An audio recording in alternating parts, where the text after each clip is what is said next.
May God's name be glorified. परमेश्वर के नाम की महिमा हो। In the last 2 years or so, all of us, whether we work, study, or even engage in church ministry, we have turned to one source of advice a lot. Any guesses? पिछले 2 सालों में हमने जो कुछ भी किया है, या कलीसिया में बैठना हो, वचन देखना हो, एक परामर्श हमको दिया गया है बार बार। वो कौन सी परामर्श है? We have turned to, we have used one. हमने कौन सी परामर्श का इस्तेमाल किया है? Any guess? Feel free.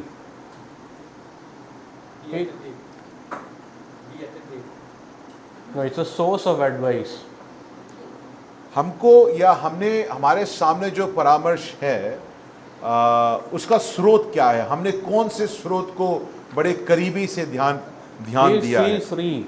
No right or wrong answers. यहाँ पर सब गलत उत्तर ही होंगे, कोई गलत को कोई सही जवाब नहीं। बोलिए, I can hear it. I can hear whispers. Yes. ChatGPT, Perplexity, Gemini. हम लोग ने जो कुछ भी किया हो, अलग अलग बैठे हो, घर पे हो या कलीसिया में हो, अलग अलग चीज़ों को पे हमने क्या किया है? पिछले 2 साल से चैट जीपीटी या जितना भी एआई जो है उसका बहुत इस्तेमाल किया है। Because AI makes our lives better, right? क्योंकि एआई जो है वो हमारे जीवनों को बेहतर ज़रूर करता है। Because it is knowledge in action. क्योंकि आप देख सकते हैं कि ज्ञान बहुत सारा कहीं पर है और उस ज्ञान का इस्तेमाल किया जा रहा है। Whether it is writing your resume to booking a ticket or even trying to wear a Kerala sari. That's something a cousin of mine did a week back. और अगर आपको टिकट बुक करना हो, अपने रिज्यूमे लिखना हो या केरला साड़ी कैसी पहनी जाती है, वो मेरे कजिन ने पिछले हफ्ते ही एआई का इस्तेमाल करके उसने वो काम किया है। More than 2000 years ago, around 2000 years ago, the Apostle Paul kept harping on the need to value the knowledge of God in his letter to the Colossians. और यहाँ पर 2000 साल पहले पौलुस जो है वो इस बात को कुलुसियों की कलीसिया को समझाने की कोशिश कर रहा है कि परमेश्वर का ज्ञान का इस्तेमाल होना बहुत ज़रूरी है। Now, for introduction, Colossae was the smallest city to which Paul had written an epistle. और अगर आपको पृष्ठभूमि के रूप से देखा जाए, कुलुसी जो है बहुत छोटा एक सभा था जिसको या एक शहर था जिसके लिए पौलुस ने ये खत लिखा है। It is believed Paul did not visit that church before he wrote this letter. और ये बात को भी माना जाता है कि पौलुस इस कलीसिया को पहले वहाँ पर गया नहीं है, बिना मिले उनको ये चिट्ठी लिख रहा है, ये खत लिख रहा है। And if you read chapter 1 carefully, you will understand that this was predominantly a Gentile audience. और अगर आप पहली अध्याय को ध्यान से पढ़ेंगे तो आपको समझ में आ जाएगा कि जो श्रोतागण हैं जिनको पौलुस ये खत लिख रहा है, चिट्ठी लिख रहा है, वो अन्य जाति के लोग हैं। So for much of the first 2 chapters, Paul focuses on the beauty of the person of Jesus Christ and what he has done. और पहले 2 अध्याय में पौलुस क्या करता है? इन अन्य जाति जो विश्वासियों को प्रभु यीशु मसीह की सुंदरता की तरफ उनको ले जाता है, कहता है उस सुंदरता को तुम निहारो। And moving to the 3rd chapter, he goes on to somewhat practical things. और तीसरे अध्याय में पहुंचते कुछ प्रायोगिक बातों को पौलुस कुलुसियों की कलीसिया के सामने रखता है। And these are centered on the fact that we have a new identity in Christ. और ये जो बात है ये किस पे आधारित है? ये प्रायोगिक बात किस पे आधारित है कि अब हमारी पहचान किस पे है? अपने पे नहीं, हमारी अब पहचान प्रभु यीशु मसीह में है। They are no longer the same people. You are raised in Christ and you have a new identity in Christ. और वो यहाँ पर बोलता है कि तुम अब पुराने जैसे नहीं हो, तुम प्रभु यीशु मसीह में जिलाए गए हो, इसलिए अब तुम एक नई सृष्टि हो, तुम्हारी पहचान नहीं है। It is an identity that is based on true knowledge. और ये एक ऐसी पहचान है जो सच्चे ज्ञान पर स्थापित है। So I want to title today's message, Renewed in True Knowledge to Pour Out Love. और यहाँ पर आज सुबह का जो शीर्षक मैं रखना चाहता हूँ कि हमें प्रेम में नवीन किया गया है, प्रेम के लिए नवीन किया गया है सच्चे ज्ञान में। Let's read verses 9 and 10 again. 9वीं और आयत को एक और बार हम पढ़ेंगे। 9 and 10. कुलुसियों उसकी 3री अध्याय उसकी 9वीं और 10वीं आयत को हम खोल लेंगे। सबने खोल लिया है? कौन सी पत्री पढ़ रहे हैं? कुलुसियों उसकी 3री अध्याय, कौन सी आयत पढ़ेंगे? 9वीं और 10वीं आयत को पढ़ेंगे। एक दूसरे से झूठ मत बोलो, क्योंकि तुमने पुराने मनुष्यत्व को उसके कामों समेत उतार डाला है और नए मनुष्यत्व को पहन लिया है, जो अपने सृजनहार के स्वरूप के अनुसार ज्ञान प्राप्त करने के लिए नया बनता जाता है। Paul is explaining in simple terms what Christ's redemption has done for the believer. यहां पर बड़े सरल शब्दों में पौलुस अपने श्रोतागण को समझाना चाहता है कि जब तुम कहते हो कि परमेश्वर ने मेरा उद्धार किया है, उसका क्या मतलब बनता है। Basically, the original language used is the language of clothing, as in removing one set of clothes and putting on another. यहां पर अगर आप मूल शब्द में जाएंगे तो एक कपड़े पहनने और उतारने का शब्द या उस तरीके को इस्तेमाल किया गया है जहां पर आप पुराने वस्त्र को उतार कर नए वस्त्र को का धारण कर रहे हैं। And the tense used shows that both of these actions happened in the past at the same time, putting off and putting on. और यहाँ पर अगर आप इसको रचना को देखेंगे, व्याकरण को देखेंगे, तो ये भूतकाल में हुआ एक घटना है जहां पर आपने पुराने वस्त्र को उतारा है और नए वस्त्र को पहन लिया है। This is not a command, it's been done for them. यहाँ पर पौलुस यहाँ पर हमको और आपको ये नहीं बोल रहा है पुराने वस्त्र उतारो और नए धारण करो। वो क्या कह रहा है? ये काम हो चुका है, ये काम हो चुका है। So what has Christ done? He has taken away the rags that we inherited from Adam, and he has covered us in his righteousness. यहाँ पर प्रभु यीशु मसीह ने क्या किया है? मैले चिथड़े कपड़ों को जो हमने आदम से पाया था, उसको हटाकर उसने एक नया वस्त्र हमारे पर धारण हमको दिया है। Our unrighteousness has been replaced by the righteousness of Christ. हमारी अधर्मिकता को हटाकर प्रभु यीशु मसीह की धार्मिकता को में हमको ओढ़ दिया गया है। Paul writes to the Galatians in Galatians 3:27, you have been clothed in Christ. और इस बात को समझाते हुए पौलुस कहता है कि तुम प्रभु यीशु मसीह में तुम्हें ओढ़ लिया गया है, उसकी धार्मिकता से तुम्हें ओढ़ दिया गया है। I guess Samu uncle will be happy today because I generally don't notice what people wear, but a lot of folks are in white. Abhishek Chandra, Padma family, Dharmender, Robin, Joshua and Jaden. और आज भाई सामू जो बड़े खुश होंगे क्योंकि काफी लोग सफेद वस्त्र धारण कर आए हैं।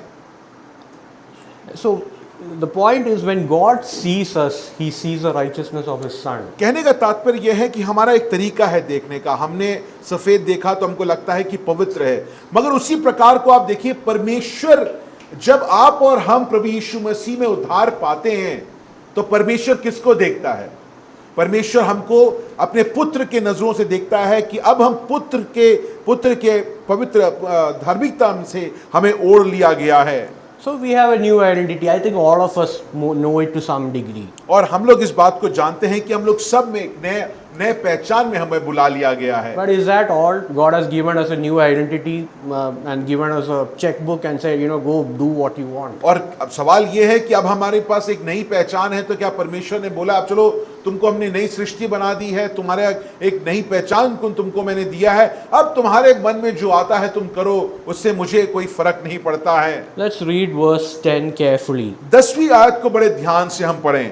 And have put on the new self, which is being renewed in knowledge. यहाँ पर लिखा है और नए मनुष्यत्व को पहन लिया है, जो अपने सृजनहार के स्वरूप के अनुसार ज्ञान प्राप्त करने के लिए नया बनता जाता है। So God has started a process. यहाँ पर परमेश्वर ने एक प्रणाली को शुरू किया है। I would like to call this point, there is a knowledge that renews the new man. तो यहाँ पर ये कहने का तात्पर्य, यार ये जो बिंदु को मैं ये बोलना चाहता हूँ, ये परमेश्वर का जो ज्ञान जो है वो एक नए, हम जो लोग हैं उद्धार पाए लोगों को नवीन करता है, नवीकृत करता है। You see the two references to new there. यहाँ पर आप देखते हैं नए 2 बार इसका इस्तेमाल किया गया है। So the new in new self meant new in time. यहाँ पर नए का जो मतलब है कि समय में नया किया गया है, while the new in renewed meant new in quality. और अब जब आखिरी में जब आप देखते हैं नया बनता जाता है, उसका मतलब है कि आप तत्व में बेहतर बनते जाते हैं। So there's the change in quality by which we become like Christ. तो आप समझिए, आप यहाँ पर क्या है, पौलुस दो नए शब्द का इस्तेमाल करता है। हिंदी में देखिए, शुरुआत में नए का करता है, नया, नए मनुष्यत्व को पहन लिया है। तो ये समय काल में ये बात हो चुकी है। अब पौलुस दूसरे नए का कहां इस्तेमाल करता है? आखिरी में 10 के आखिरी में देखिए, करने के लिए नया बनता जाता है। तो कहने का तात्पर्य यह है कि जो नई पहचान जो परमेश्वर ने हमें दी है, उसके ज्ञान से वो पहचान अब क्या हो रही है? बेहतर होते जा रही है। Paul uses a very similar term in his letter to the Romans, Romans 12:2. Do not be conformed to the pattern of the world, but be transformed by the renewing of your mind. इन्हीं शब्दों का इस्तेमाल करते हुए Romeo में पौलुस कहता है कि संसार के तरीके से मत चलो, मगर अपने मन को तुम नया करते जाओ। So you may think that this is another sermon or warning on not attending Bible study. और आपको लगेगा कि मैं अब ये संदेश जो है, एक और चेतावनी आप सबके लिए कि आप लोग क्यों नहीं आते बाइबल स्टडी में। इसके लिए मैं फिर से आपके सामने ये बात बोलूंगा, ऐसा आपको लगेगा। You're welcome to see it that way. अगर आपको ऐसा लग रहा है तो मैं इसको रोकूंगा नहीं, बिल्कुल लगना चाहिए। But it is something much, much, much more deeper that Paul is talking मगर about. पौलुस जो है यहाँ पर एक बहुत गहरी बात को हमारे सामने रखता है। The term used for knowledge here meant full discernment. यहाँ पर शब्द जो है, ज्ञान शब्द का जो इस्तेमाल किया गया है, उसका तात्पर्य क्या है? कि वो कहता है कि तुम्हें पहचानना बहुत जरूरी है। That is why some translations, instead of using just knowledge, it says full knowledge. और इसलिए कई अनुवाद में अगर आप देखेंगे, पूर्ण ज्ञान का इस्तेमाल किया गया है, जहां पर आप पूर्णतः सही और गलत सही तरीके से आप समझ जाते हैं। It is not mere information like typing on ChatGPT how I can get better marks. और इसका ये मतलब नहीं कि आप चैट जीपीटी में डाल रहे हैं कि आप बेहतर मार्क्स को कैसे प्राप्त कर सकते हैं। It is experiential knowledge, not episodic. यहाँ पर यह है कि आप जो है अनुभवी रूप से अनुभव प्राप्त करते हुए आप बेहतर होते जाते हैं। किसमें बेहतर होते जाते हैं? ज्ञान प्राप्त कर अपनी पहचान को जो प्रभु यीशु मसीह में वो बेहतर करते जाते हैं। सिर्फ ऐसा नहीं कि एक घटना कहीं हुआ और उसके बाद आप अपने जीवन को नवीन नहीं कर रहे हैं। It is an intrinsic knowledge, not an intellectual knowledge. ये एक अंदरूनी ज्ञान है जो प्रिय चीजों, ये ऐसा नहीं कि आपको बाहर से कहीं से प्राप्त हो रहा है। Again, let's go back to verse 10. 10वीं आयत को एक और बात देखिए। And have put on the new self, which is being renewed in knowledge after the image of its creator. और यहाँ पर काल पौलुस क्या कहता है? जो अपने सृजनहार के स्वरूप के अनुसार ज्ञान प्राप्त करने के लिए नया बनता जाता है। So this knowledge has a standard. और ये जो ज्ञान जो है उसका एक स्तर है। It's the image of the creator. और ये जो ज्ञान जो है वो स्तर क्या है? वो अपने सृजनहार का प्रतिरूप है। Paul is referring to Genesis 1:27 here, where it says God created man in his own image. पौलुस जो है यहाँ पर उत्पत्ति 1:27 का इस्तेमाल कर रहा है कि परमेश्वर ने मनुष्य को अपने प्रतिरूप में बनाया है। This work of renewal in knowledge is nothing but sanctification. और ये जो जहाँ पर हमको नवीन किया गया है, नवीकृत किया जा रहा है, वहां पर हमको पवित्र किया जा रहा है। पवित्रीकरण का एक प्रयास, एक प्रणाली, एक प्रक्रिया हमारे जीवन में शुरू किया गया है। So what is God doing? He's reclaiming the promise of Eden by transforming us who were created in his image to be like his son in character. यहां पर परमेश्वर क्या चाहता है? उसके ज्ञान से परमेश्वर हमारे जीवन को बेहतर करना चाहता है, हमारे तत्व को बेहतर करना चाहते हैं। क्यों? क्योंकि हम उसके स्वरूप में सृजे गए थे। कहां पर? आदम वाटिका में हम उसके स्वरूप में सृजे गए थे। पाप के कारण हम करूप हो गए, मगर अब हम क्यों उद्धार पा चुके हैं? परमेश्वर इस ज्ञान से हमें नवीकृत कर रहा है कि हम उसके पुत्र के रूप में, उसकी पुत्र की समानता में अपने जीवन को जी पाएं। I'm going to stop preaching for a minute and we are going to do a small exercise. एक छोटा सा काम हम लोग करेंगे। How many of us want to be better? हमें से ऐसा कौन है यहाँ पर जो बेहतर बनना चाहता है? Please raise your hands. All of us. हम लोग सब अपने अपने चीज़ों में बेहतर बनना चाहते हैं, अलग अलग चीज़ों में बेहतर बनना चाहते हैं। I want to be calm like Sister Alka Mehta. I want to be as disciplined as Stelsi. और अलका मेहता जितनी काम है, जो शांत है, उस प्रकार मैं बनना चाहता हूँ। सेल्सी जितनी अनुशासित है, वैसे मैं बनना चाहता हूँ। But how many of us want to change? मगर सवाल ये है कि बनना हम अच्छा चाहते हैं, मगर बदलना कौन चाहता है हम में से? ये सवाल हमको अपने आप से पूछना है। The purpose of sanctification is not to make us better, but to change us. प्रिय चीजों, इससे पवित्रकरण जो पवित्र आत्मा हमारे जीवन में करता है, वो हमें बेहतर नहीं बनाता है। पवित्र आत्मा हमें बदलता है, बदल देता है, नवकृत कर देता है। And that's why it's painful. और इसलिए बदलाव जहां पर आता है, वहां पर दर्द भी उत्पन्न होता है, वो दर्दनाक होता है अपने तरीके में। Now, God uses the whole of our life to sanctify us. He uses the relationships, He uses incidents, He uses illnesses and whatnot. But the primary instrument is the Word. और परमेश्वर अलग अलग चीज़ों का इस्तेमाल करता है हमारे जीवन में, हमें क्या करने के लिए? हमें बदलने के लिए। वो शायद हमारे अलग अलग घटना हो सकती हैं, हमारे संबंध हो सकते हैं, हमारे जीवन में दुख दर्द बीमारी हो सकती है, मगर सबसे प्रमुख स्रोत जो परमेश्वर इस्तेमाल करता है हमें बदलने के लिए, वो क्या है? वो परमेश्वर का वचन है, जिससे परमेश्वर हमें बदलता है। I want the Word to help me. We all say that.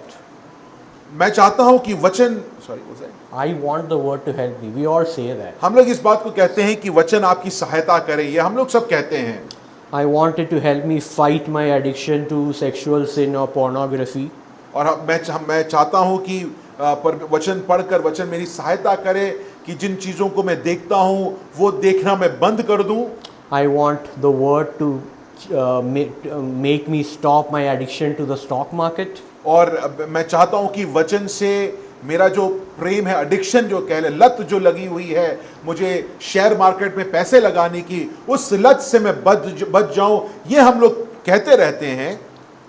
But our addiction to sexual sins will not stop unless we address what is the ambition of our worship. और हमारा जो सोच जो है, जो दुर्स्रोत जो है, वो तब तक नहीं बदलेगा जब तक हम इस बात को समझ नहीं पाएंगे कि हमारी आराधना किस चीज के लिए होती है, हम किस चीज की आराधना करते हैं, किसका आराधना हम करते हैं। My addiction to the stock market will not stop unless I address my ambition to make lots of money. और जब अगर मेरी लत जो मार्केट में पैसे लगाने की है, वो तब तक खत्म नहीं होगा जब तक मैं पैसे का आराधक हूं, जब तक मेरे जीवन में सिर्फ पैसा कमाना है, अगर यही मेरे जीवन की लत है, मैं इसका आराधक हूं, तब तक प्रिय चीजों ये लत आपके जीवन से नहीं हट सकता है। The Word can do that also. It can quash these ambitions, but we are afraid of it. हम लोग वचन जो है ये बदल सकता है प्रिय चीजों, मगर हम लोग डरते हैं इस बदलाव से। If you were there for the Bible study, AB referred to Hebrews 4:12. The Word of God is living and active. और कल अगर आप आए थे तो वहां पर एक वचन बताया गया था, भाई एबी ने बोला कि परमेश्वर का वचन जो है वो क्रियाशील है, वो हमारे जीवन को बदलता है। It's not like an AI assistant which just gives you information. It keeps pulling at your conscience. It keeps hitting you. प्रिय चीजों, परमेश्वर का वचन सिर्फ निर्देश नहीं है जो आप पढ़ते हैं और आपको करना है तो आप करिए, नहीं करना है तो कोई, मगर परमेश्वर का वचन जो है वो क्या है? जीवित वचन है। और जब जीवित वचन आप पढ़ते हैं तो वो आपके जीवन में क्रियाशील होता है, वो सक्रिय होता है, वो आपको बदलता है। So the problem for nearly all of us at some point in life is we resist this sanctification process. We resist wanting to be renewed in this knowledge. और इसलिए यहाँ पर जो पौलुस कुलुस्सियों को कहता है कि तुम्हारे ज्ञान प्राप्त करके तुम नए बनते जाते हो, हम लोग क्या करते हैं? इस नवीनीकरण को हम अपने जीवन में रोकने की पूर्ण प्रयास करते हैं। कैसे करते हैं? परमेश्वर के वचन को ना सुनने में, उस पर न्याय ध्यान देने में, और परमेश्वर के वचन को अपने मन को कठोर करने से हम इस इस पवित्रीकरण को, इस बदलावट को अपने जीवन में हर समय हर क्षण रोकते हैं। Look at how verse 9 starts. नवी आयत को देखिए शुरू कैसे करता है पौलुस। Do not lie. यहां पर क्या कहता है? एक दूसरे से थोड़ा थोड़ा झूठ बोलो। क्या कहता है? एक दूसरे से झूठ मत बोलो। Now, in the previous verse, there is a reference to a number of vices: anger, wrath, malice, slander. Why was lying not put there? और पौलुस जो है 8वीं आयत में अगर आप पढ़ेंगे तो वो क्रोध, रोष, बैरभाव, निंदा, मुंह से गालियां बकना, ऐसे चीजों को वहां पर वो संबोधित करता है, मगर वहां पर झूठ बोलने को 8वीं आयत में क्यों नहीं डालता? Scholars say because this church probably had a problem of lying. यहाँ पर इसलिए कई लोग टिप्पणीकार जो हैं इस बात को कहते हैं कि पौलुस को कहीं समझ में आया कि कुलिसियों की जो कलीसिया के विश्वासी हैं उनके अंदर झूठ बोलने की एक आदत है। It's a problem all of us struggle with to varying degrees. और हम लोग में से कई लोग इस झूठ बोलने से अलग अलग तरीके से हम लोग बाध्य हो जाते हैं। हम इसको अपने जीवन में इससे संघर्ष करते हैं। Because we can't let go of our past ambitions, our ego, and what we think of ourselves. और क्योंकि हम लोग अपने बारे में क्या सोचते हैं, अपने अहम को, अपने पहले के अनुभव को छोड़कर नया नहीं बनना चाहते हैं, उसको थामे हम बैठे रहते हैं। Sanctification is scary because the power of God's word will start to change us, and that means letting go of a lot of things. और इसलिए प्रिय चीजों, पवित्रीकरण अपने आप में एक दर्दनाक और भयानक एक बात है। क्यों?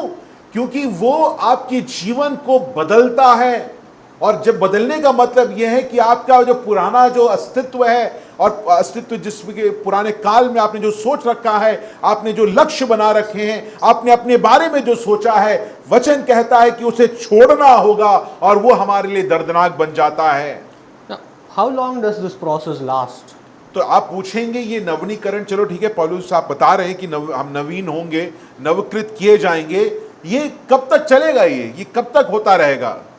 In 2 Corinthians 4:16, Paul writes, though we are wasting away outwardly or physically, inwardly we are being renewed day by day. Corinth में पौलुस इस बात को 4:16 में बोलता है कि बाहर हम लोग नाशमान होते जा रहे हैं, हम लोग एक तरीके से खत्म होते जा रहे हैं, विलीन होते जा रहे हैं, मगर हमारी आत्मा दिन बर दिन नवकृत होती जा रही है, नवीन होती जा रही है। It doesn't stop once you hit the age of 60.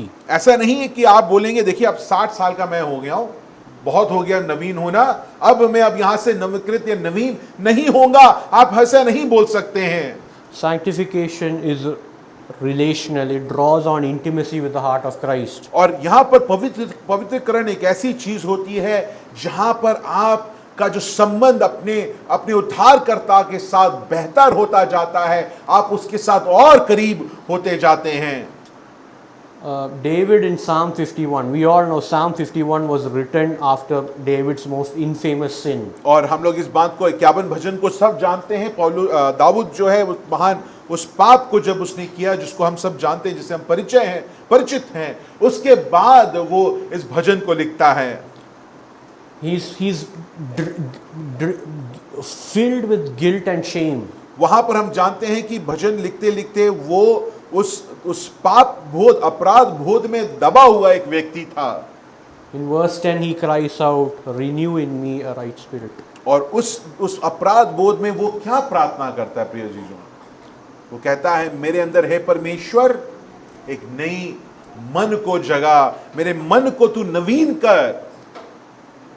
Irrespective of how much we read the word or how mature or immature we all want peace.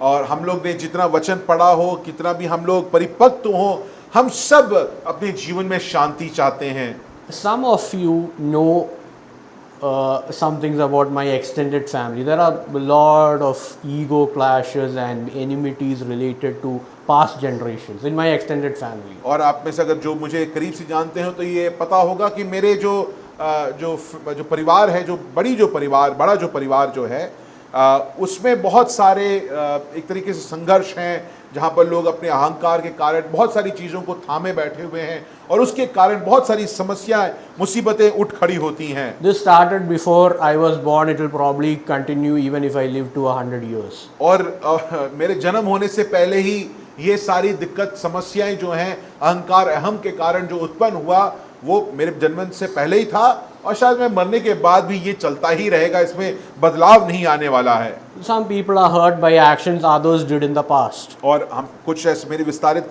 परिवार में ऐसे कोई लोग हैं जो कहते हैं कि मेरे से पहले जो लोग आए उनके कुछ चीज़ों के कारण, उनके कामों के कारण वो दुखी हैं और उस दर्द में वो आज भी बैठे हुए हैं। So I and my sister, we've been discussing this issue for years, and one thing we realized is sometimes in this life healing will not come in human relationship, it will come from God itself. और मैं अपने बहन से बात कर रहा था, इन बातों में बात करते करते मैंने इस बात को, हम लोग ये बोल रहे थे कि शायद ये जो चोट जो हमें पहुंची है अपने किसी रिश्तेदार से या अपने किसी जानने वाले से, अपने दोस्त से, चाहे कोई भी हो, वो शायद इस हमारे जीवन काल में वो चोट अपने आप भरेगा नहीं, वो चोट शायद हमेशा रहेगा, मगर उस चोट को झेलने का जो अनुग्रह जो है वो परमेश्वर और आपको और हमको देता है।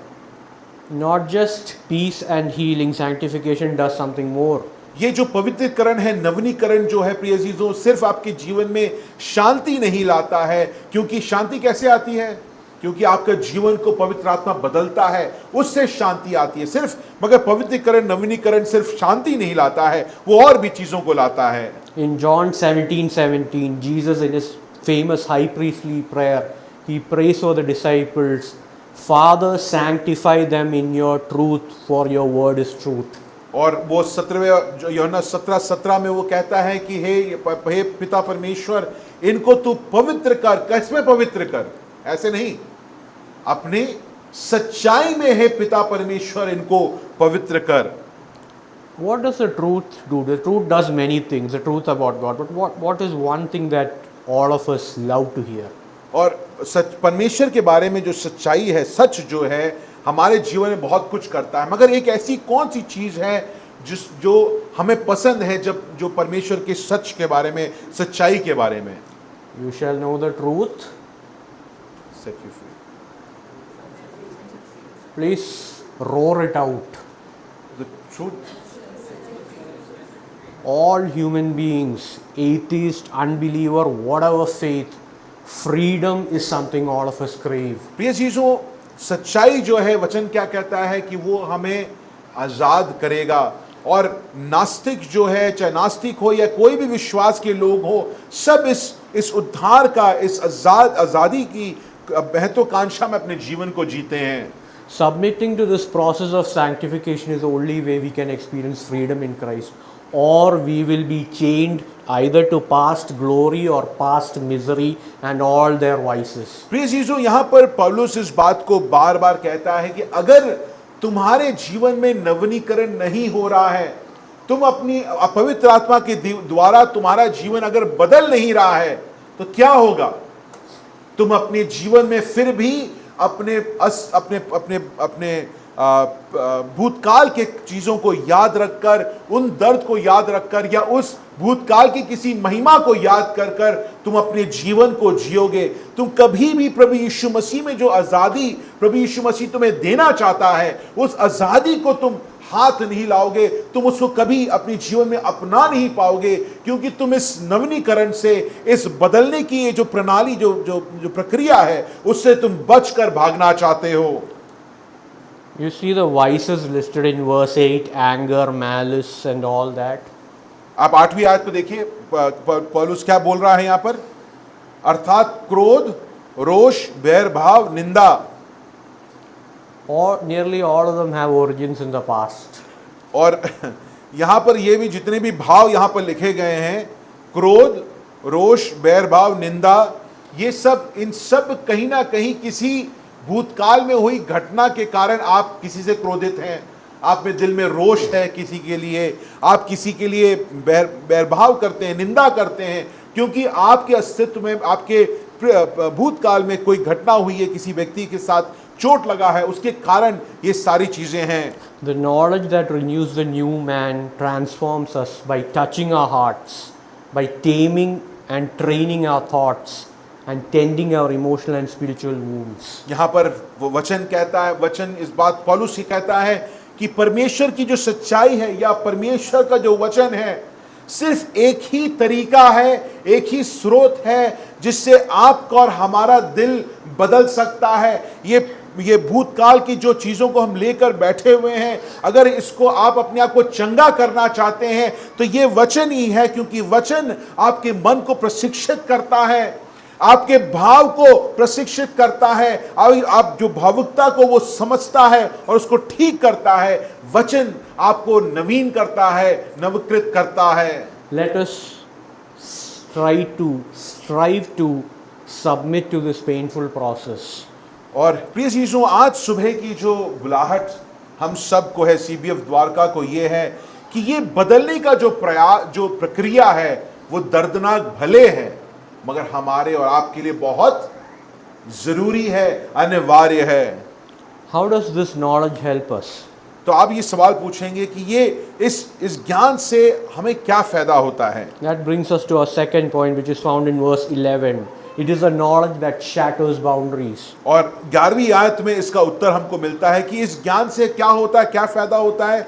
11वीं आयत को पढ़ेंगे, कुलुस्सियों 3 अध्याय 11वीं आयत। उसमें ना तो यूनानी रहा, न यहूदी, न खतना रहित, न जंगली, न सुक्ति, न दास और न स्वतंत्र, केवल मसीह सब कुछ और सब में है। Now, for us readers, this verse is just inspirational. It's a nice verse, but it was radical for the original audience. आज जब हम इस आयत को पढ़ रहे हैं तो हम कह रहे हैं वाह, बहुत अच्छा लिखा है, बहुत प्यारा है। यहाँ पे बहुत यूनानी नहीं, कोई यहूदी नहीं, कोई हमको इसको पढ़कर बड़ा अच्छा सा लगता है। मगर जिस समय काल में लिखा गया था प्रिय अजीजों, ये उस समय में बहुत बड़ी बात थी, उनके लिए एक बहुत बड़ी बात थी। जब कोई कह रहा है कि कोई यूनानी नहीं, कोई यहूदी नहीं, उन्होंने अपने जीवन को वैसा जिया है, उसको पौलुस यहाँ पर लिखता है। Greeks looked down on Jews and all others. The Jews did the same. और यूनानी लोग क्या करते थे उस समय काल में? वो यहूदियों को नीचा मानते थे और सबको नीचा मानते थे। यहूदी क्या करते थे उसी समय पर? वो कहते थे हम परमेश्वर के लोग हो, तुम कौन हो? अन्य जाति से तुम लोग सब बेकार हो, हम सबसे सर्वश्रेष्ठ लोग हैं। Circumcision was not just a practice, it was a worldview. You are either circumcised or not. और यहाँ पर खतना को जो लिखा गया, जो खतना किए हुए लोग थे, उनकी जीवन शैली वो थी, उनका दृष्टिकोण वो था। और जो भी खतना रहित लोग थे, उनको वो तुच्छ मानते थे, उनको वो बिल्कुल लोग नहीं मानते थे। ऐसा उस समय काल की कहानी थी, अवस्था थी। Acts 10 is a inflection point in history because the gospel reaches the Gentiles. और अगर आप देखिए प्रेरितों के काम उसके 10वें अध्याय में जो घटना वहां पर लिखी गई है, वहां पर एक ऐसा मोड़ है जहां पर परमेश्वर का वचन या सुसमाचार जो है यहूदियों से निकलकर अब कहां पहुंच गया है? अन्य जाति के सामने पहुंच गया है। But in Acts 11, we see a couple of people confront Peter saying, "You ate with uncircumcised men." मगर 11वीं अध्याय में पहुंचते पहुंचते पतरस को लोग वहां पर उसको पकड़ते हैं, बोलते तुम खतना रहित लोगों के साथ बैठकर खाना खाए, ऐसा कैसे हो गया है? You know who asked him that question? आपको पता है ये सवाल किसने पूछा? Any guesses? Any guesses? Partially right. They were members of the first church, the greatest church, the church at Jerusalem. मगर ये जो 11वें अध्याय में जो लोग हैं, यरूशलेम या पहला जो कलीसिया के विश्वासी, जो एक महान कलीसिया थी अपने आप में, वे लोग क्या पूछ रहे हैं पतरस से कि तुम अन्य जाति के साथ बैठकर कैसे खाना खा सकते हो? You see how deep rooted it is. आप समझ रहे हैं कितना ये उस समय काल में कितनी गहरी उनके जहन में ये बात थी कि यहूदी ही बच सकते हैं, यहूदियों का ही उद्धार हो सकता है, यहूदी सबसे श्रेष्ठ जाति हैं, बाकी सबको ये उद्धार नहीं मिलेगा। It's a term still used for abuse in this country. और आज भी इस हमारे देश में इसको एक तरीके से ये जो शब्द है खतना रहित को एक तरीके से गाली के रूप में बोला जाता है। We associate the term barbarian with being uncultured. और हम लोग जो अन्य जाति जो हैं उन जंगली जो हैं उनको एक तरीके से बोला जाता है जिनको कुछ समझ नहीं है। Now that was partially true, but for the Greeks that term originated from language, a language they could not understand. They would just say, this fellow is saying barbar, barbar. So that's how the word barbarian came into existence. और मगर यूनानियों के लिए ये था कि ये वो भाषा के रूप में भी उसको देखते थे कि वो जो बंदा जो यूनानी नहीं बोलता है उनको लगता था कि ये कौन सी भाषा क्या बोल रहा है, और वहां से वो शब्द बारबेरियन जगता है या जंगली जगता है, वहां से शुरू होता It है। doesn't even refer to a place or a quality. It's just noise. और अगर आप देखेंगे बारबेरियन शब्द का मूल शब्द को जब देखेंगे तो ऐसा नहीं कि यूनानी उनको कहीं किसी देश से उनको इन लोगों को वो बारबेरियन बोल रहे हैं, जंगली बोल रहा है, यहाँ से किसी प्रकार के लोगों को बोल रहा है। वो यूनानी लोग किनको जंगली बोलते थे? जो भी यूनानी नहीं बोलते थे उनको वो जंगली बोलते थे, क्योंकि उनकी आवाज यूनानियों को समझ नहीं आती थी, उस आवाज को वो बारबेरियन बोलते थे। And the Scythians were a very warlike, brutal race. People were scared of them. और इनसे सब लोग डरते थे, क्योंकि वो लोग काफी जो ये जो जंगली जो लोग हैं उनसे सब डरते थे। कितियंस जो हैं, सुकुति जो हैं, उनसे लोग डरते थे, क्योंकि वो लोग बाकी लोगों का नाश करते थे, इसलिए उनसे डरते थे। What is Paul telling these people? यहाँ पर पौलुस इन लोगों से क्या कह रहा है? No matter how terrible a community was, वो ये कह रहा है कि उससे कोई फर्क नहीं पड़ता कि तुम्हारा ये जो जनजाति परमेश्वर के लोग किस पृष्ठभूमि से आए हैं।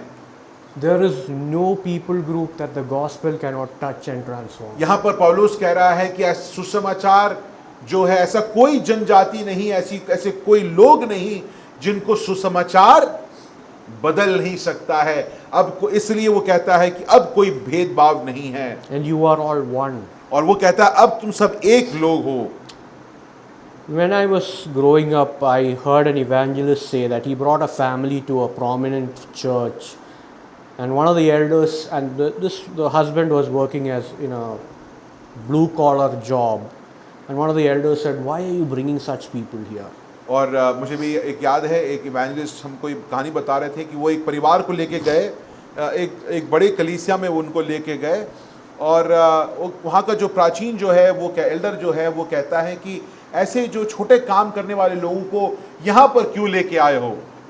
Caste, class, language divisions still affect all of us to varying degrees. आज भी समस्या ये है कि जाति, पृष्ठभूमि, कैसे लोग कहाँ से आए हो, क्या भाषा बोलते हो, ये सारी चीज़ें आज भी हमको बाध्य करती हैं, हमें परेशान करती हैं, हमारे निर्णय इस पर आज भी आधारित हैं। Stereotypes and prejudices still guide us. आज भी जिनके बारे में हमने क्या सोचा है, वो सोच हमको कहीं से मिली है, उस सोच के हिसाब से आज भी हम लोगों से बातचीत करते हैं, हमारा व्यवहार उस पर आधारित होता है। What does sanctification do in this kind of situation? प्रिय चीजों, पवित्रकरण, ये नवीनीकरण जो यहाँ पर पौलुस कह रहा है, वो ये क्या करता है ऐसे अवस्था में? Sanctification does not just make working along with each other in church easier. It gives us a spectacular view of the heart of Christ. और यहाँ पर ऐसा नहीं कि पवित्रकरण आपको कुछ निर्देश दे रहा है। देखिए, अलग अलग पृष्ठभूमि से लोग आ रहे हैं, यहाँ से नॉर्थ से साउथ से लोग आ रहे हैं, साथ में कैसे काम करे। पवित्रकरण ये नहीं कर रहा है प्रिय चीजों। पवित्रकरण क्या कर रहा है? आपको सबको उस प्रभु यीशु मसीह का महान दृश्य को वो आपके सामने प्रत्यक्ष करता है। उस क्रूस को, प्रभु यीशु मसीह के दिल को आपके और हमारे सामने वो प्रत्यक्ष करता है। Only when we crave to be renewed in this true knowledge will stereotypes be shattered and prejudices punctured. जब तक प्रिय चीजों हम लोग अपने जीवन को इस महान दृश्य के आधार पर बदलना नहीं चाहेंगे, जब तक प्रभु यीशु मसीह का जो प्रेम हमारे जीवन को हमको बदलेगा नहीं, तब तक प्रिय चीजों हम अपनी सोच से, हम अपनी दृष्टिकोणों से, हम अपनी पृष्ठभूमियों से बच नहीं पाएंगे और उसके आधार पर हम आज भी जीवन जिएंगे और उस कारण हम आज भी भेदभाव करेंगे, निंदा करेंगे, लोगों को रोष से देखेंगे, क्रोध से देखेंगे और झूठ बोलेंगे। Paul closes verse 11 with a magnificent doxology. He literally moves to poetry because language is exhausted. और Imagery is not enough. यहाँ पर 11वीं आयत में आते आते वो एक कविता की ओर बढ़ जाता है क्योंकि शब्द उसके लिए शायद सीमित पड़ जाते हैं। Can we read that last bit together? Christ is all and in all. Let's read it together. सब एक साथ को पढ़ेंगे। हम कहाँ क्या पढ़ रहे हैं? कुलुस्सियों, सब हैं यहाँ पर आज। कुलुस्सियों 3री अध्याय उसकी 11वीं आयत की आखिरी भाग को हम लोग साथ में पढ़ेंगे। केवल Christ is मसीह all सब कुछ and और in सब में all. है। It's easy to say that, but the word has to break us to see its beauty.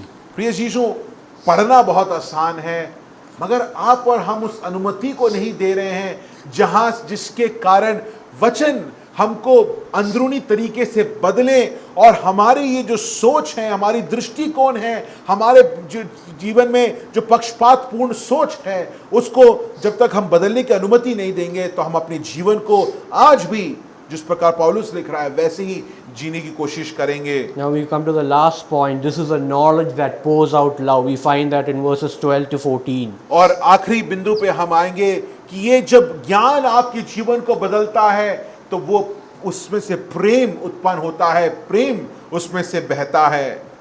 Now verse 10 it talks about an act of God. God has clothed you with the new self. और यहाँ पर वो कहता है कि परमेश्वर ने तुम्हें नए कपड़े से तुम्हें धारित किया है। And that has given you many privileges. You are, verse 12 says, you are chosen of God, you are holy, you are beloved. और इसलिए वो कहते हैं तुम्हारे पास क्योंकि परमेश्वर अब तुमको प्रभु यीशु मसीह के धार्मिकता को तुम्हें ढाक दिया है, अब तुम्हारे लिए नए तुम नए तरीके से जीवन जी सकते हो, तुम अब पवित्र हो, तुम प्रिय बन चुके हो। So because of that you have a duty. You have to wear something else. और इसलिए तुम्हारे लिए एक काम दिया गया है, तुम्हें एक और चीज करनी होगी। A commentator puts it like this: Christian doctrine, that is acceptance of the doctrine of Christ that comes from being renewed in knowledge, leads to Christian duty. यहाँ पर इस बात को टिप्पणीकार कहता है कि जो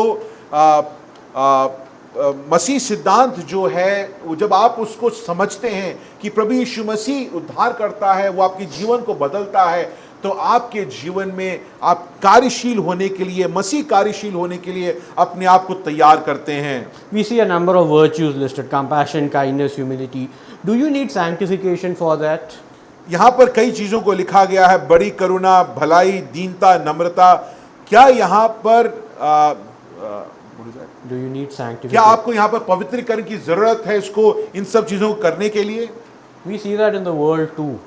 संसार में भी हम इसको देखते हैं। But unless it comes from being transformed, it's like an engine that runs on no fuel. It comes to a halt. और कहने का तात्पर्य यह है कि करुणा, भलाई, दीनता, नम्रता जो है आप लोगों में जो अविश्वासी हैं उनमें भी देखते हैं ना। ऐसा तो नहीं है कि सब लोग बिना करुणा के हैं, बिना भलाई के हैं। नम्रता, भलाई सब में दिखती है, मगर अगर वो परमेश्वर के वचन आधारित नहीं है और अगर वो पवित्रकरण के आधार पर आपको बदल नहीं रहा है, तो आपके जीवन में जो ईंधन चाहिए, आपके दिल में जो ईंधन चाहिए इसको पूरा करने के लिए प्रिय अजीजों, वो ईंधन आपको नहीं मिलेगा। About 20 years back, in the early 2000s, up till that time, marriages among Kerala Christians, the brides usually wore saris. और 20 साल पहले की बात है जब हम लोग केरल में शादियां में जाते थे तो जो दुल्हन जो थी वो साड़ियां पहनती थी। After around 2005 or a little after that, brides started wearing gowns. और 2005 के बाद जो है दुल्हन जो है वो वेडिंग गाउन्स को पहनना उन्होंने शुरू किया। So I remember a cousin of mine had a gown wedding. He was one of the first people that I knew wore a gown. So Before her wedding, for months before, she started to work out and adjust her weight so that the gown would fit. और वो मेरी cousin है, उसने वो पहले थी जो चचेरी बहन थी, उसने वो पहले लोगों में से थी जिन्होंने गाउन पहनने की सोची, और उस गाउन पहनने के लिए उनको अपने जीवन शैली को बदलना पड़ता था, क्योंकि उसमें क्या कि उसको पहनना है, उसका तरीका जो है, उसके लिए व्यायाम करो, वेट कम करो, ये सारी चीज़ों पर उसने ध्यान देना शुरू किया। Being sanctified in the true knowledge of God is essential for us to lose our emotional weight. और पवित्रकरण का कहने का तात्पर्य यह है प्रिय चीज़ों, ये एक व्यायाम है हमारे जीवन में, जिसके द्वारा हम लोग ये भावनात्मक जो भार को लेकर अपने जीवन में चल रहे हैं, अपने अतीत के कारण, उस भार को हटाने में सिर्फ और सिर्फ परमेश्वर का वचन और ये पवित्रकरण जो है वही हमारी सहायता कर सकता है, so that the apron of love and service can fit on us. क्योंकि जब हम लोग अपने इस भावनात्मक जो भार को हम जो लेके चल रहे हैं, जब तक ये भावनात्मक भार हमारे जीवन से नहीं उतरेगा, तब तक हम और आप क्या नहीं कर पाएंगे। प्रेम और दीनता और नम्रता का जो कपड़ा जो है, जो कपड़ा जो है, उसको हम पहन नहीं पाएंगे, वो हमें एक तरीके से फिट नहीं आएगा। Anger and kindness can only go a small distance. और गुस्सा जो है और जो करुणा जो है वो कुछ देर ही तक चल सकता है। Look at the virtues mentioned from verses 12 to 13. Compassion, kindness, humility, forgiveness. यहाँ पर देखिए कौन कौन सी बात बोली गई है। करुणा, भलाई और दीनता, नम्रता, सहनशीलता। These are all needed for difficult situations. That's why I use the term apron. It's not a perfect situation. और यहाँ पर ये सारी चीज़ों की ज़रूरत कहाँ पर पड़ती है? जब आप अपने आप को एक मुश्किल समय पर अपने आप को पाते हैं, एक ऐसी घटना जो बहुत मुश्किल की घटना है, तब ये सारी चीज़ों को आपको अपने जीवन में देखना होता है। Christian life, whether it's husband, wife, parent, child, sibling, church relationships, it's always difficult. It can get messy because all of us are struggling with the journey of sanctification. और हम लोग क्योंकि सब अपने इस पवित्रीकरण नवीनीकरण के अलग अलग यात्रा में अलग अलग जगहों पर उस यात्रा को कायम तो कर चुके हैं, अलग अलग स्थानों में है प्रिय चीज़ों, इसलिए संबंध आज भी हमारे लिए मुश्किल है। चाहे वो माता पिता के बीच में संबंध हो, बच्चों के बीच में संबंध हो, भाई बहनों के बीच में संबंध हो, कलीसिया के भाई बहनों के बीच में संबंध हो, संबंधों को निभाने में आज भी हमारे जीवन में मुश्किलें होती हैं, क्योंकि हम लोग पूर्णतः नवीन अपने आप को नवकृत नहीं कर पाए हैं। We don't have time to go through all the virtues. I just want to mention a couple of points about two of them. दो चीज़ों को मैं आपके सामने रखना चाहता हूँ, सारे भलाई को यहाँ पर नहीं आपके सामने बोल सकता। There's a term heart of compassion. यहाँ पर वो लिखा है कि करुणा का भरा हुआ दिल। Some manuscripts use the term bowels of mercy. और कुछ और अनुवाद में bowels of mercy का इस्तेमाल किया गया है। In other words, something that comes from deep within, as if it's a well that gushes out. और उसका कहने का मतलब है कि ये एक ऐसी जगह से आ रहा है, अंदरूनी भाग से आ रहा है, आंखों से बाहर निकल रहा है। उस बात को यहाँ पर परमेश्वर का वचन हमें बोलता है। Who else spoke about believers as being wells or springs? और कौन था जिसने ये बोला था कि विश्वासी जो हैं अपने आप में झरना है? Anyone? Jesus at the festival of tabernacles, John 7:37-38. Anyone who is thirsty and comes to me, rivers of living water will flow out from him. और इस बात को कहता है, जो थके हुए मेरे पास आते हैं, जीवन का जो जल जो है उनमें से बाहर निकलेगा। He was speaking about the Holy Spirit. वो पवित्र आत्मा के बारे में वहां पर बोलता है। The knowledge of God not only transforms our character but also produces the fruit of the Holy Spirit that pours out onto others. परमेश्वर का ज्ञान जो है प्रिय जीसों, जो परमेश्वर के वचन से हमें बदलता है, वो हमारे जीवन को, हमारे चरित्र को पूर्ण रूप से बदलता है। If we don't have this knowledge, we are like a well that is slowly reducing in water. प्रिय जीसों, अगर हमारे अंदर ये ज्ञान नहीं है और हम नवीन नहीं हो रहे हैं, तो हम लोग एक ऐसे कुआं है जो अपने आप में सूख रहे हैं। If you try to put a bucket in it, it will just keep hitting the sides and there will be a loud noise. और अगर आप उस कुएं में से जो सूख रहा है उसमें पानी निकालने की कोशिश करेंगे, सिर्फ उसमें आवाज होता है, पानी निकालना बड़ा मुश्किल होता The है। second virtue that I want to talk about is humility. और उसके बाद दीनता के बारे में यहाँ पर पौलुस कहता है। It's a common word for all of us, but it was radical for the readers because the Greeks and the Romans, their grammar did not have this concept. और यहाँ पर दीनता जो शब्द है आज हमारे लिए एक सामान्य शब्द है, मगर यूनानी और यहूदियों को यूनानी लोगों के लिए उस समय पर ये शब्द उनकी शब्दावली में था ही नहीं, उनके शब्दावली में ये शब्द नहीं था। It is a gospel that has exalted this virtue. और ये जो गुण है वो सुसमाचार के द्वारा ही विश्वासियों के जीवन में उत्पन्न किया गया है। You see how radical this sanctifying work is. प्रिय चीजों देख रहे हैं पवित्रकरण या नवीनीकरण कितना ही एक ऐसी मूल रूप से हमें बदलता है। Why do we have to pour out these virtues? Because God has privileged us by choosing us, by loving us and making us holy. प्रिय चीजों हमें ये गुण क्यों दिखाने हैं? सिर्फ दिखाना नहीं है। यहाँ पर क्या लिखा, किस बात को बताया जाता है? झरने के रूप से ये सारी गुण हमारे जीवन से बाहर निकलना चाहिए। जो भी हमारे आसपास है वो इस झरने में वे भीग जाएं।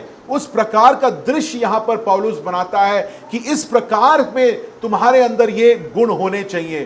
प्रिय चीजों, परमेश्वर के वचन जो परमेश्वर ने आपको चुना है, आपको प्रेम किया है, उस कारण आपके जीवन में ही ये जो कुआं जो है वो पानी से भर सकता है या परमेश्वर के ज्ञान से भर सकता है।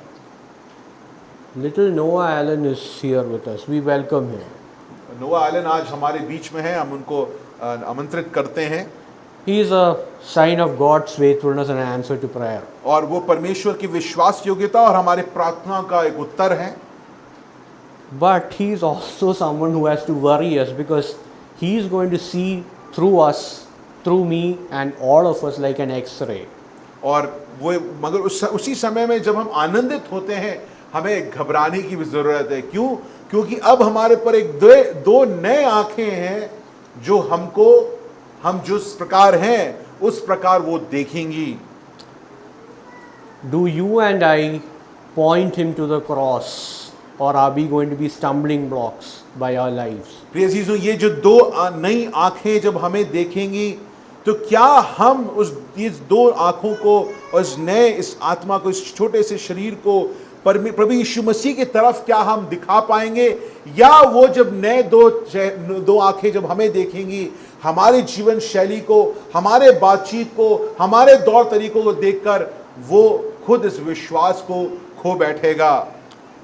We have a responsibility towards Noah and all the children in our care. प्रिय चीजों, हमारा उत्तरदायित्व जो है विश्वासी होने का नोआ के लिए है और बाकी जितने भी यहाँ पर बैठे बच्चे, बाकी सब के लिए हमारे लिए ये उत्तरदायित्व है। May we want to pour out these virtues so that our children can stay focused on the cross. प्रिय चीजों, ये बुलाहट है कि हम अपने जीवन से ये जो गुण जो हैं इनको बहाना शुरू करें। हैं, इसको सिर्फ दिखाना नहीं है, इसको बहाना है जिससे कि लोग भीगे, इस गुण में वो भीगे और हमारे बच्चे हमें देखकर समझें कि ये एक दिखावा नहीं है मगर इनकी जीवन शैली ही यही है कि ये करुणा से भरे हैं, भलाई से भरे हैं, दीनता और नम्रता से अपने जीवन को जीते हैं और इस कारण वो अपने विश्वास में दृढ़ होकर उस क्रूस की ओर वो भी देखना शुरू करेंगे जो हमारे लिए, आपके लिए क्या है? इस गुण का स्रोत है। वो इन गुणों को देखकर वो बच्चा भी उस क्रूस की ओर देखेगा। I want to close here. Colossians 3 talks about the new self.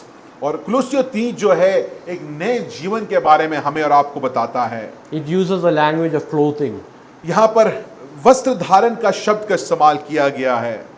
This harks back to Genesis 3.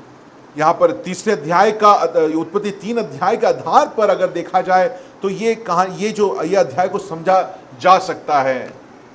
After they sinned, Adam and Eve sewed together fig leaves. और उन्होंने पाप किया, आदम हव्वा ने पाप किया और उन्होंने उस पत्तों से अपने लिए एक वस्त्र बनाने की कोशिश करी। The original and the term uses, they made coverings. The original term meant belt. और अगर आप मूल भाषा में देखेंगे तो बेल्ट का इस्तेमाल किया गया है वहां पर।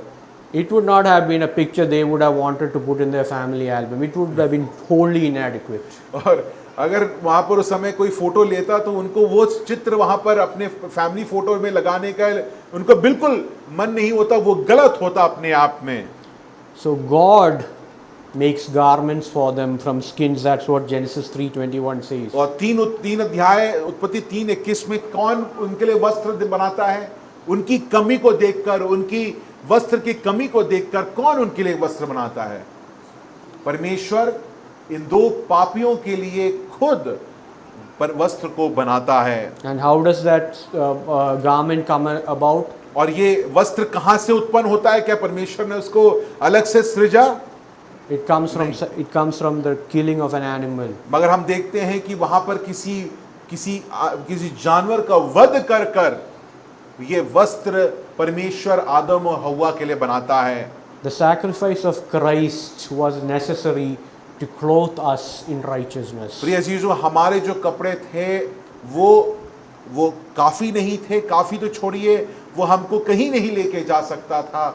प्रभु यीशु मसीह का वध होना, उसका बलिदान हमारे वस्त्र धारण के लिए जरूरी था, और उसके मारे जाने के कारण, उसके उस मृत्यु के कारण हमको प्रभु यीशु मसीह के धार्मिकता से ढाक दिया गया है। Little Noah will need to update his wardrobe every 2-3 months because he is growing so fast. नोहा जो है वो अपने 2-3 महीने में उसके कपड़े बदलते रहेंगे, क्योंकि वो बढ़ता हुआ बच्चा है, And he will keep making it dirty. और उसको वो गंदा भी करता रहेगा। And it's similar for us. वो हमारे लिए भी वैसा है। But there's one apparel that never gets small or dirty for us. प्रिय अजीजों, मगर एक ऐसा वस्त्र है जो कभी खराब नहीं होगा और गंदा नहीं होगा। Colossians 3:3 says that we are hidden in Christ. यहाँ पर कुलुस्सियों 3:3 में कहा गया है, क्योंकि हम किसमें छिपे हैं? क्योंकि तुम तो मर गए और तुम्हारा जीवन मसीह के साथ परमेश्वर में छिपा हुआ है। Our identity is enveloped by God, by the grace of Jesus प्रिय Christ. जीसु, हमारी पहचान जो पुरानी थी वो तोड़ तहस नहस करके एक नई पहचान अब प्रभु यीशु मसीह में बना दी गई है। And it is only fitting that with this new identity we crave this transformational knowledge to become like Christ and pour out his love. प्रिय जीसु, इसलिए क्योंकि अब हमको एक नया पहचान दे दिया गया है, हम इसकी चाह करें, हम इसकी मांग करें, इसकी ख्वाहिश रखें कि ये जो नया जो अस्तित्व मुझे दिया गया है, पहचान दिया गया है, उस पहचान को परमेश्वर के ज्ञान से मैं क्या करूं? बेहतर करता है, उसको और गुणवान बनाओ, जिससे कि परमेश्वर जो वचन में लिखा है कि तुम उस मन को रखो जो प्रभु यीशु मसीह में है, वैसे उस मन को मैं कर पाऊं, उसको उसके पीछा मैं कर पाऊं, अब प्रभु यीशु मसीह के जैसा मैं बन पाऊं। May God's name be glorified. परमेश्वर की नाम की महिमा हो।